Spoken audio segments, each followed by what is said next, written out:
Chapter 6. The Cowardly Lion.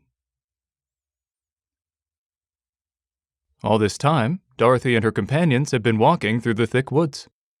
The road was still paved with yellow brick, but these were much covered by dried branches and dead leaves from the trees, and the walking was not at all good. There were few birds in this part of the forest, for birds love the open country where there is plenty of sunshine. But now and then, there came a deep growl from some wild animal hidden among the trees. These sounds made the little girl's heart beat fast, for she did not know what made them. But Toto knew, and he walked close to Dorothy's side and did not even bark in return. "How long will it be," the child asked of the Tin Woodman, "before we are out of the forest?" "I cannot tell," was the answer, "for I have never been to the Emerald City, but my father went there once, when I was a boy, and he said it was a long journey through a dangerous country, although nearer to the city where Oz dwells, the country is beautiful. But I am not afraid, so long as I have my oil can, and nothing can hurt the Scarecrow, while you bear upon your forehead the mark of the Good Witch's kiss, and that will protect you from harm."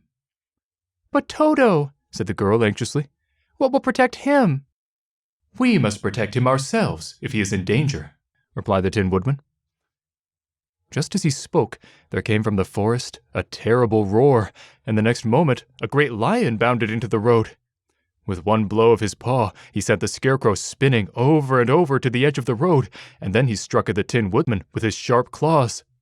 But, to the lion's surprise, he could make no impression on the tin, although the woodman fell over in the road and lay still. Little Toto, now that he had an enemy to face, ran barking toward the lion, and the great beast had opened his mouth to bite the dog, when Dorothy, fearing Toto would be killed, and heedless of danger, rushed forward and slapped the lion upon his nose as hard as she could, while she cried out, "Don't you dare to bite Toto! You ought to be ashamed of yourself, a big beast like you, to bite a poor little dog!" "I didn't bite him," said the lion, as he rubbed his nose with his paw where Dorothy had hit it. "No, but you tried to," she retorted. "You are nothing but a big coward." "I know it," said the lion, hanging his head in shame. "I've always known it, but how can I help it?" "I don't know, I'm sure. To think of your striking a stuffed man like the poor Scarecrow." "Is he stuffed?" asked the lion in surprise, as he watched her pick up the Scarecrow and set him upon his feet, while she patted him into shape again. "Of course he's stuffed," replied Dorothy, who was still angry. "That's why he went over so easily," remarked the lion. "It astonished me to see him whirl around so. Is the other one stuffed also?" "No," said Dorothy. "He's made of tin." And she helped the woodman up again. "Oh, that's why he nearly blunted my claws," said the lion. "When they scratched against the tin, it made a cold shiver run down my back. What is that little animal you are so tender of?" "He is my dog, Toto," answered Dorothy. "Is he made of tin or stuffed?" asked the lion. "Neither. He's a meat dog," said the girl. "Oh, he's a curious animal, and seems remarkably small, now that I look at him. No one would think of biting such a little thing, except a coward like me," continued the lion sadly. "What makes you a coward?" asked Dorothy, looking at the great beast in wonder, for he was as big as a small horse. "It's a mystery," replied the lion. "I suppose I was born that way. All the other animals in the forest naturally expect me to be brave, for the lion is everywhere thought to be the king of beasts. I learned that if I roared very loudly, every living thing was frightened and got out of my way. Whenever I've met a man, I've been awfully scared, but I just roared at him, and he has always run away as fast as he could go. If the elephants and the tigers and the bears had ever tried to fight me, I should have run myself. I'm such a coward. But just as soon as they hear me roar, they all try to get away from me, and of course I let them go." "But that isn't right. The king of beasts shouldn't be a coward," said the Scarecrow. "I know it," returned the lion, wiping a tear from his eye with the tip of his tail. It is my great sorrow, and makes my life very unhappy. But whenever there is danger, my heart begins to beat fast." "Perhaps you have heart disease," said the Tin Woodman. "It may be," said the Lion. "If you have," continued the Tin Woodman, "you ought to be glad, for it proves you have a heart. For my part, I have no heart, so I cannot have heart disease." "Perhaps," said the Lion thoughtfully, "if I had no heart, I should not be a coward." "Have you brains?" asked the Scarecrow. "I suppose so. I've never looked to see," replied the Lion.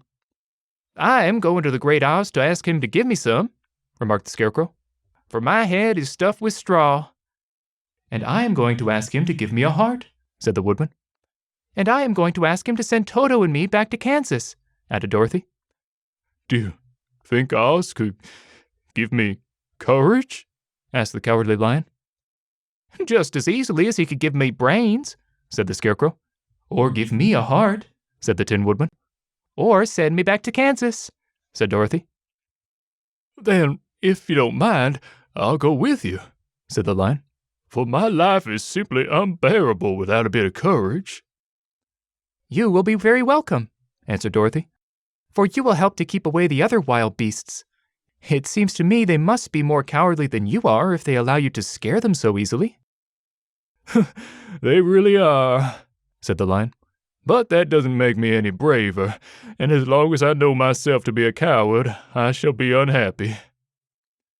So, once more the little company set off upon the journey, the Lion walking with stately strides at Dorothy's side. Toto did not approve of this new comrade at first, for he could not forget how nearly he had been crushed between the Lion's great jaws.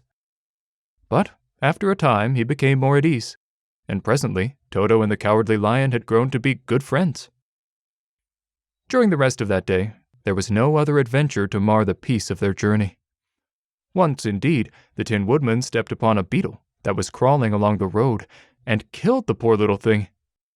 This made the Tin Woodman very unhappy, for he was always careful not to hurt any living creature, and as he walked along, he wept several tears of sorrow and regret. These tears ran slowly down his face and over the hinges of his jaw, and there they rusted. When Dorothy presently asked him a question, the Tin Woodman could not open his mouth, for his jaws were tightly rusted together. He became greatly frightened at this, and made many motions to Dorothy to relieve him, but she could not understand. The Lion was also puzzled to know what was wrong. But the Scarecrow seized the oil can from Dorothy's basket and oiled the Woodman's jaws, so that after a few moments he could talk as well as before. "This will serve me a lesson," said he, "to look where I step, for if I should kill another bug or beetle, I should surely cry again, and crying rusts my jaws, so that I cannot speak." Thereafter, he walked very carefully, with his eyes on the road, and when he saw a tiny ant toiling by, he would step over it, so as not to harm it. The Tin Woodman knew very well he had no heart, and therefore he took great care never to be cruel or unkind to anything. "You people with hearts," he said, "have something to guide you, and need never do wrong. But I have no heart, and so I must be very careful. When Oz gives me a heart, of course, I needn't mind so much.